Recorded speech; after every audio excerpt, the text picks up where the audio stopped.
बहू कब तक सोती रहेगी? ये तेरी माँ का घर नहीं है। चल अब उठ और काम पर लग जा। माँ भी एक ही दिन हुआ है बेचारी को आए हुए, और तूने अभी से सास बनना शुरू कर दिया। मेरी बात दोनों कान खोलकर सुन लो। इस घर में रहना है तो मेरे हिसाब से चलना होगा, समझे? अर्जुन की भी इतनी हिम्मत नहीं थी कि वो अपनी सौतेली माँ के सामने कुछ कह पाता। आपकी माँ कुछ अजीब नहीं है, कैसे बात करती है ना? वो भले ही मेरी सौतेली माँ है, लेकिन मैं हमेशा से उनसे अपनी सगी माँ की तरह प्यार करता आया हूं। हाँ, माना कि वो थोड़ी खड़ूस स्वभाव की है, लेकिन तुम बुरा मत मानना, धीरे धीरे तुम्हें भी इसकी आदत पड़ जाएगी। ऐसे कुछ दिन बीत गए। बहू कहाँ मर गई? जी माँ जी। आज मेरी बहन और उनके बच्चे आ रहे हैं, तो तू आज खाने में मटर पनीर बना लेना। जी ठीक है माँ जी। माधुरी के पास थोड़े से मुंह दिखाई के पैसे रखे थे, वो उसी से मटर पनीर ले आई। दिन में मौसी सास और उसके बच्चे आए तो सारी सब्जी और रोटी चट कर गए। ये देख माधुरी ने कहा, सुनो जी, ये तुम्हारी मौसी और उनके बच्चे तो कितने भुक्कड़ हैं, सब चट कर गए, हमारे लिए तो कुछ बचा ही नहीं।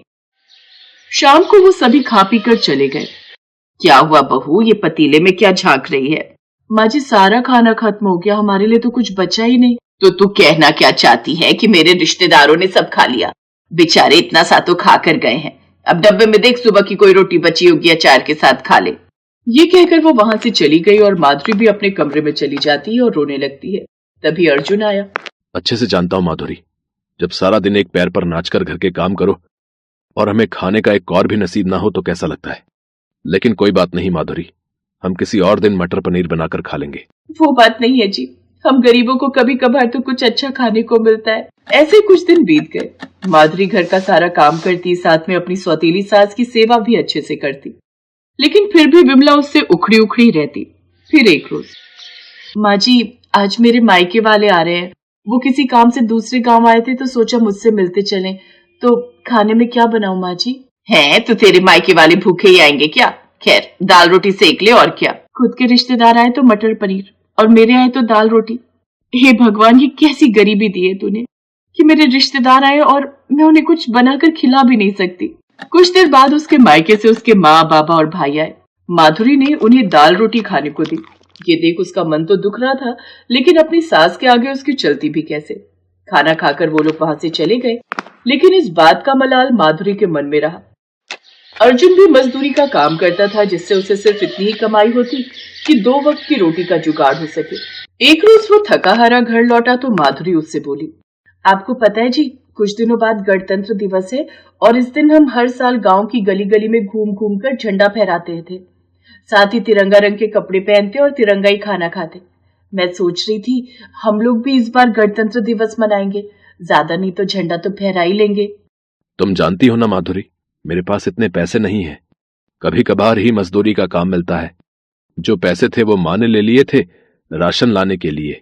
अपने पति की लाचारी देख उसकी आंखों में आंसू आ जाते हैं। 2 दिन बाद 26 जनवरी का त्योहार था। सभी लोग गणतंत्र दिवस मना रहे थे। माधुरी का भी मन था झंडा फहराने का। वो पास की दुकान में गई और झंडे का रेट पता करने लगी। अरे माधुरी, ये तुम्हारी पहुंच से बाहर है, फिर भी दाम बता देता हूँ। उस वाले झंडे का रेट 200 रुपए और उसका 300। और ये सबसे छोटा वाला? इसके 120 रुपए। बोलो दूं? कोई 10-20 वाला नहीं है क्या? क्यों मजाक कर रही है? कहा ना चल जाए यहाँ से। मैंने पहले ही कहा था तुम भिखारियों के बस की बात नहीं है ये खरीदने की। अब जा यहाँ से, जा। आसपास खड़े सभी लोग उस पर हंसने लगते हैं। वो रोते हुए वहां से चली आती है। पीछे खड़ा उसका पति ये सब सुन रहा था। माधुरी घर आती है। अर्जुन भी उसके पीछे पीछे आता है और उसे समझाते हुए कहता है, माधुरी, गणतंत्र दिवस मनाने के लिए हमें झंडे की जरूरत नहीं है। वो तो हमारे मन में ही अपने देश के लिए वो सम्मान और इज्जत होनी चाहिए कि हम दिल से गणतंत्र दिवस मना लें। आपने बिल्कुल सही कहा जी, इतनी सी बात मेरे मन में क्यों नहीं आई? जरूरी तो नहीं कि हम झंडा फहरा कर ही देश प्रेम जाहिर कर सके, और भी तो कई तरीके हो सकते हैं। अब माधुरी सोच में पड़ जाती है कि वो ऐसा क्या बनाए तिरंगे का। यही सोचकर वो घाट से पानी लेने चली जाती है। लौटते वक्त वो एक पेड़ के नीचे बैठ जाती है। तभी उसके सामने कुछ लोग तिरंगा झंडा फहराते हुए और माता की जय के नारे लगाते हुए जा रहे थे। कितना मन था मेरा भी गणतंत्र दिवस मनाने का, लेकिन हम गरीबों के नसीब में तो शाम तक की रोटी भी नहीं। आज भी घर में आटा नहीं है, ऊपर से इनको मजदूरी का काम भी नहीं मिला। लगता है आज के दिन भी भूखा ही सोना पड़ेगा। तभी उस भीड़ में से एक बूढ़ी औरत उसके पास आती है। बेटी, मैं नहीं चाहती कि आज के दिन कोई भी भूखा रहे, इसलिए ये आटा और ये हरा साग और संतरी रंग की गाजर ले जा और घर जाकर उसकी तिरंगा रोटी बनाकर खा। फिर देख कैसे सभी दुख दर्द दूर हो जाते हैं। लेकिन हाँ, सबसे पहला भोग इसका धरती माता को लगाना। इतना कहकर वो बूढ़ी अम्मा मुस्कुराते हुए फिर से उन लोगों की टोली में जाकर शामिल हो गई। माधुरी वो सामान लेकर घर आ गई और उस रोज उसने साग को पीसकर हरे रंग का पेस्ट तैयार कर लिया। फिर गाजर को कद्दूकस किया, जिसके बाद एक गोल रोटी बनाकर तैयार कर ली। फिर ऊपर की तरफ संतरी रंग की कद्दूकस की हुई गाजर और नीचे की तरफ हरे साग का पेस्ट लगा दिया और बीच का हिस्सा सफेद छोड़ दिया और उस तिरंगे रंग की रोटी बनाकर तैयार कर दी। फिर उस तिरंगा रोटी में से थोड़ा सा भोग सबसे पहले धरती माँ को लगाया और फिर अपनी सास और पति के साथ मिलकर वो तिरंगा रोटियां खाई, जिसे खाते ही सबसे पहले विमला का स्वभाव एकदम नरम हो गया। बेटा अर्जुन, मैंने आज तक तेरे साथ जो भी किया है ना, उसके लिए मुझे माफ कर दे, और बहू तू भी। हाँ, ये चमत्कार कैसे हुआ? तभी देखते ही देखते उनका गरीब घर एक आलीशान घर में बदल गया। साथ ही वहां पर धन दौलत की कोई कमी नहीं थी। सारा घर ऐशो आराम से भर गया। मेरी तो कुछ समझ में नहीं आ रहा, ये सब कैसे हुआ? हाँ बहू, ये चमत्कार कैसे हुआ? मेरी समझ में सब आ गया। इसका मतलब बूढ़ी अम्मा और कोई नहीं बल्कि भारत माता थी, जिन्होंने हमें ये जादुई तिरंगा रोटी दी ताकि हम भी अपना गणतंत्र दिवस अच्छे से मना सके। बूढ़ी अम्मा? माधुरी ने उन्हें सारी बात बताई, जिसके बाद विमला और अर्जुन भी बहुत खुश हुए। अब उनके पास किसी चीज की कमी नहीं थी। अब उन्होंने एक बड़ा सा तिरंगा अपने घर की छत पर भी लगाया और हवा में लहराते उस झंडे को सलाम किया।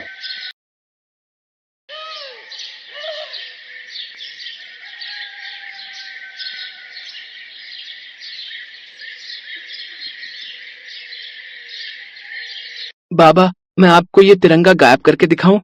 हाँ हाँ, दिखाओ। अगड़म बगड़म गिली गिली छू, ऐ तिरंगे छू मंतर हो जा तू। और फिर विभोर ने अपने हाथ में पकड़ा हुआ छोटा सा तिरंगा जल्दी से अपनी जेब में डाल लिया और अपने पिता से बोला, बाबा आंखें खोलिए और बताइए कहाँ गया तिरंगा? अरे अभी तो यही था। कहाँ गया? कमाल है भाई। मैं बताऊं बाबा, इसकी जेब में है वो। बड़ा आया नकली जादूगर। दीदी गंदी है। विधि, ये गलत बात है। हमारा विभोर एक बहुत अच्छा जादूगर है, तुम्हें उसके बारे में ऐसे नहीं बोलना चाहिए। लेकिन बाबा, आपने ही तो कहा था कि जादू तो बस हाथों की सफाई है। हाँ बिल्कुल है, लेकिन अगर कोई आपके हाथों की सफाई ना पकड़ पाए तो उसके लिए तो ये जादू ही हुआ ना। और भाई, हम तो अपने विभोर की कलाकारी नहीं पकड़ पाए थे।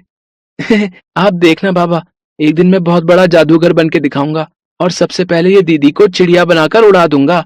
हाँ। अच्छा बच्चू, रुक, उससे पहले मैं तुझे कबूतर बनाती हूँ। ठीक उसी वक्त विभोर और विधि की माँ कविता वहां आई और बोली, चलिए खाना खा लीजिए। अभी नहीं, बस ये कविता की आखिरी पंक्तियों में फंसा हुआ हूँ, बाद में खाऊंगा। ओफो, अब बस भी कीजिए। कभी कभी तो लगता है कि ये डायरी नहीं, मेरी सौतन है सौतन।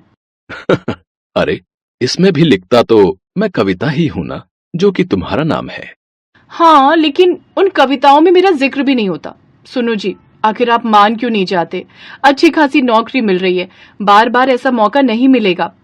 और मुझे वो मौका नहीं चाहिए जिसे लेकर मैं अपने देश के साथ गद्दारी करूं। जानती हो ना कि इस नौकरी को देकर वो मुझे अपने एहसानों तले दबाना चाहते हैं, ताकि मैं अपनी लेखनी छोड़कर बस वही लिखूं जैसा वो मुझसे कहें।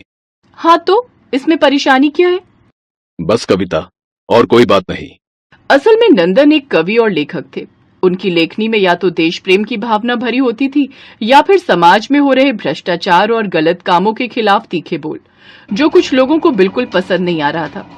क्या है ये नंदन का मसला तो पिछले महीने ही हल कर दिया गया था ना। सर, हमने उसे जॉब ऑफर की थी, लेकिन उसने मना कर दिया। उल्टा अब वो हमारे खिलाफ और ज्यादा लिखने लगा है। ठीक है, तो इसका देशभक्ति का भूत उतारने का दूसरा तरीका भी है मेरे पास।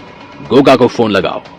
ये है डैनी, जो देश की कई बड़ी कंपनियों का मालिक है और अपने बिजनेस की आड़ में ये लगातार देश के दुश्मनों की मदद कर रहा था।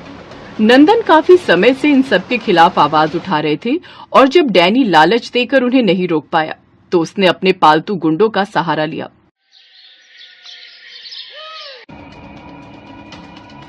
हाँ भाई, आखिरी मौका दे रहा हूँ, बोल, झुकेगा या पूरे कुनबे के साथ मरेगा? मौत से डर जाऊं ऐसी नहीं फितरत मेरी, और तुझ जैसे टट्टू के आगे झुक जाए इतनी कमजोर तो कलम भी नहीं मेरी। ओहो, वाह वाह वाह भाई, राइमिंग तो तेरी जबरदस्त है, लेकिन क्या करें, अब टाइमिंग ना है तेरे पास। इतना कहकर उस गुंडे गोगा ने पहले कविता को गोली मारी और फिर नंदन को। अब बारी थी विभोर और विधि की, लेकिन उससे पहले ही विधि ने विभोर से कहा, विभू तू भाग जा यहाँ से। दीदी लेकिन आप।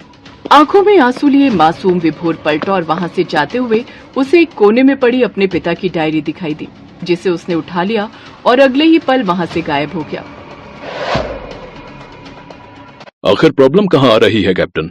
हम आतंकवादियों को आइडेंटिफाई कर चुके हैं, उनकी लोकेशन भी ट्रेस कर सकते हैं, तो फिर उनको पकड़ क्यों नहीं पा रहे? सर, क्योंकि उनकी लोकेशन स्टेबल नहीं है और कई बार तो अचानक ही लोकेशन गायब हो जाती है। हमें डर है कि ये एक ट्रैप भी हो सकता है। तो क्या हम इस मिशन को फेल समझ लें? नहीं सर, अब बस एक ही पॉसिबिलिटी है, अगर हमारा कोई एजेंट उनके बीच जाकर ये मिशन पूरा कर दे। ये बहुत रिस्की है। क्या कोई नाम है तुम्हारे पास? जी सर, बिल्कुल है, एजेंट विभोर सर।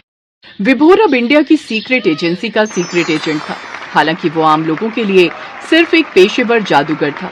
एजेंसी की तरफ से विभोर को पूरा मिशन समझाया गया और फिर, विभोर, तुम वहां बिल्कुल अकेले और निहत्थे होगे। अगर पकड़े गए तो हम तुम्हें पहचानने से भी इनकार कर देंगे। सर, ये सब सोचना होता तो मैं यहाँ खड़ा नहीं होता। विभोर को तय वक्त पर सही लोकेशन पर पहुंचा दिया गया, जो देश से बाहर की थी।